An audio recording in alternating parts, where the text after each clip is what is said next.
front of me is Hammer Blade 5, and today I would like to show you how you can change and customize your keyboard's theme.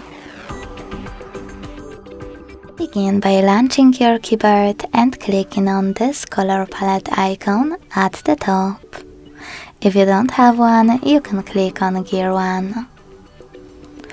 Either way, after accessing theme section, you can click on one of those themes and apply the best one right away. I will go with that one.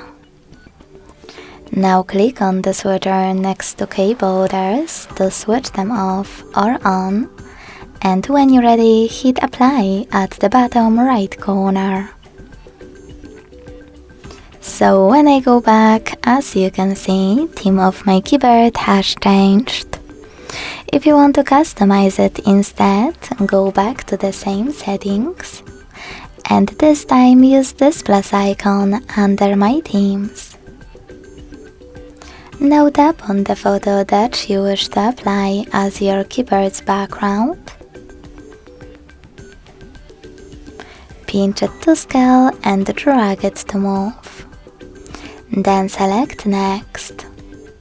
Adjust brightness by swiping left or right. Hit Done.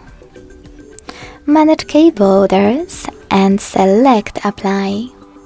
So when I go back this time, as you can see, theme of my keyboard was successfully customized with an image. Thanks so much for watching. If you enjoyed this video, leave a like, comment and subscribe. Bye!